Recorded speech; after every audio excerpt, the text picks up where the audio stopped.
Hi everyone, I am Rebecca from ChemKnits, and today I've got just a quick experiment. I'm not sure if this is going to be a Dyepot Weekly or not, or if I'm just going to have this as a random video, but in a recent, oh gosh, and sorry about the softbox here.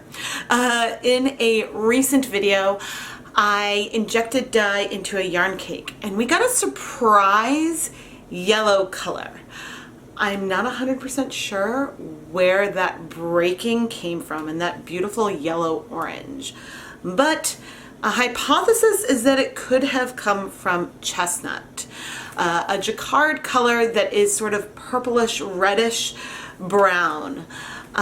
It's possible it came from another source, but this is one color that I don't think I've dip dyed to break before, so we're gonna try it. It's possible, well, there's a few things.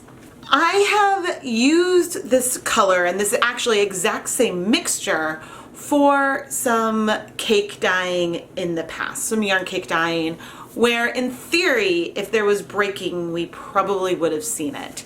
This video is not currently out on the ChemKnits Tutorials YouTube channel, but it is in some content that will be available somewhere in the future. So I think that we're gonna try it with the same dye stock. Now, I don't have conditions, I'm not replicating conditions. We could potentially bring out a yarn cake if I don't see something with just dip dyeing, but first I'm gonna try dip dyeing on Wool of the Andes worsted weight yarn just to see what we can see. Let me break down a few other possibilities. So it is possible that the dye stock is old and something is separated out.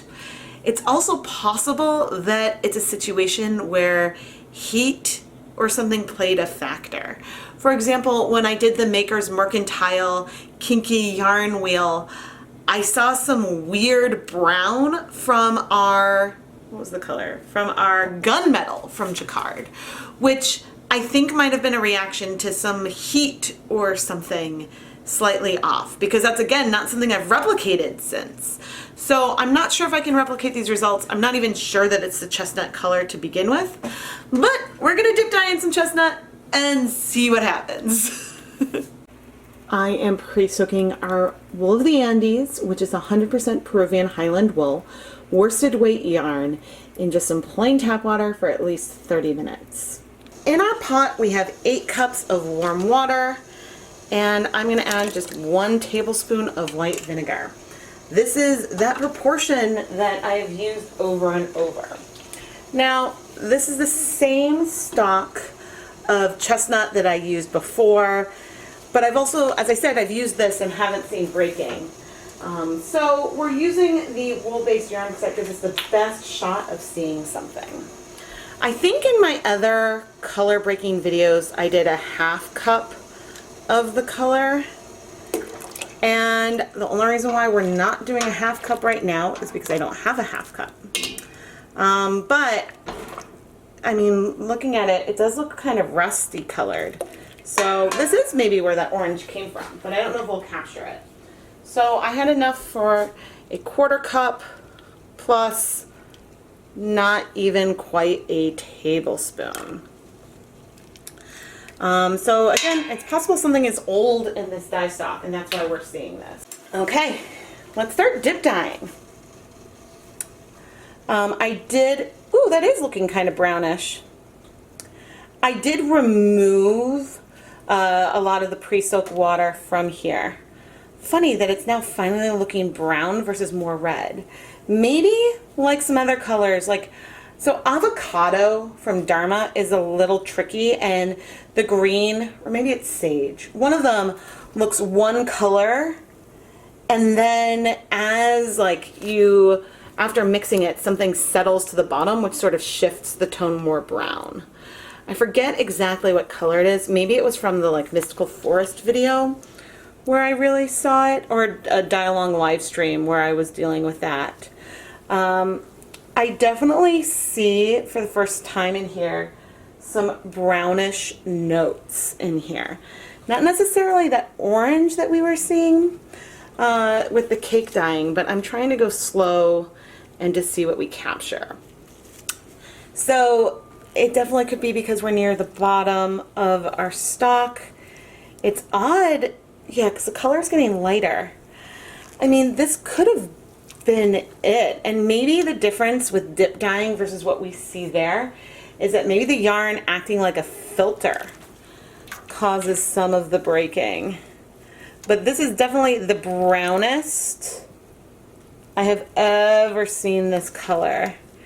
And okay, I'm just gonna go in with the rest. I mean, it's definitely looking the most brown I've ever seen. I'm not sure about breaking, at least in that traditional sense. Both cameras are still rolling. I'm just trying to grab a spoon and not trip on any cables, patrons. Huh. And I'll see if I can... Yeah, the color that's left is a little bit peachy. Yeah, there's no question to me that this is looking the brownest I've ever seen it.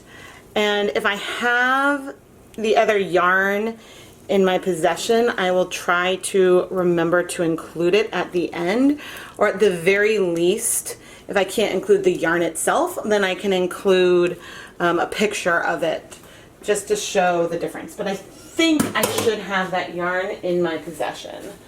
Yeah, I mean, right now this feels brown to me, and it definitely did not feel brown to me in the past. Just trying to give you another view of the pot. Oh dear, that is misty. But I'm gonna let this sit for 10 minutes and then we'll come back. After 10 minutes, our dye bath has cleared. And let's just go ahead and lift this up. Okay, there might be a tiny bit of color left. And I'm not seeing the bright orange, but this method might not be the best one to see it.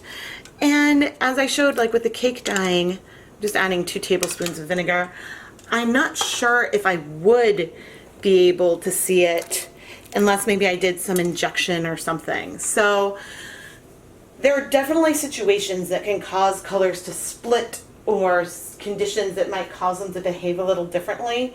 You definitely, through like talking with other dyers, hear about some colors that are more tricky to work with, and people be like, huh, my color is behaving strange, like what's going on? So if it happens, like don't always freak out. Like sometimes my navy might look brown until it gets heat. Was it the navy or maybe it was a purple?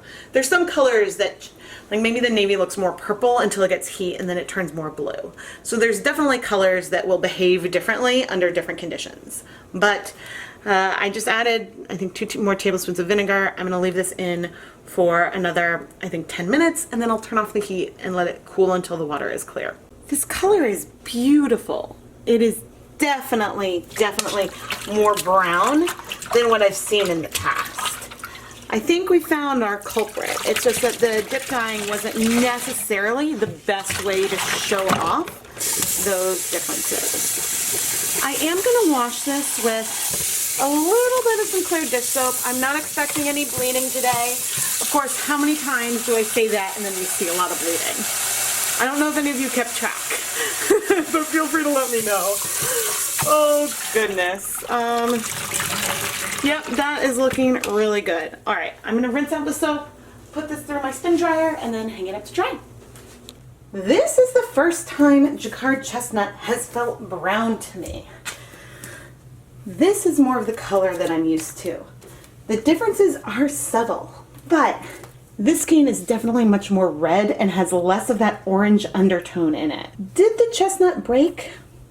Maybe. I would say that we've got a lot more brown and we go to a pink that is less orangey, but I think the real difference here is that, goodness, maybe it's just that it's an old dye stock, and so there were some orange elements that didn't dissolve as well, and so maybe we're closer to the bottom of the bottle. Therefore, this is something we started seeing more towards the end. I do always try really hard to shake up my dye stocks when I'm using them, but some of this color difference is a learning process. And I think in general, for the most consistent color results, you should mix up your colors fresh versus using dye stocks. Now, if you don't care as much about reproducibility, then I think dye stocks are a fun way to go. And I know that for me, sometimes I don't care about being able to achieve that exact shade. I'm more dyeing by feel and for the moment and what I see the colors doing on the yarn. Goodness, if I told you guys these were dyed with the same colors and the same dye stock, whew. I don't think it matters that we've got a superwash merino versus a non-superwash Peruvian Highland wool. These were literally the exact same dye stock. I am Rebecca from ChemKnits, and I really hope you enjoyed this video. I love to play with color, to dye yarn, and in each project I feel like we get more questions, which then we can explore. If you appreciate my asking questions and making mistakes and trying new things, you should go and check out the ChemKnits Patreon. Patreon's a platform that allows viewers to support the content creators they really enjoy, and in exchange I offer some cool perks like behind the scenes content. Patrons vote in a poll each month that helps shape the direction of the content I'm creating, and more. A huge thank you to all of the patrons right now for supporting the content that I'm doing here. And yeah. Now, of course, the biggest way you guys can all support the content is by subscribing, liking, commenting, and engaging with the videos. The more you engage, the more YouTube shares the videos with other people, and so that just helps the channel grow and helps me get more supplies and make more videos. Man, I really, really like this shade of brown, this sort of reddish brown color. I mean, you've seen me use chestnut in other colors because I'm like, oh, it's kind of like a dusty rose, a dusty pink. And some browns, very pastel, can run pink. So it's not necessarily breaking, but I call this breaking because if you compare like these hues here, this has more yellow in it than that does. And so the breaking is the hue shift, not just a saturation shift. Even though in general, color breaking is a lot more subtle with acid dyes overall. Thank you so much for watching, everyone.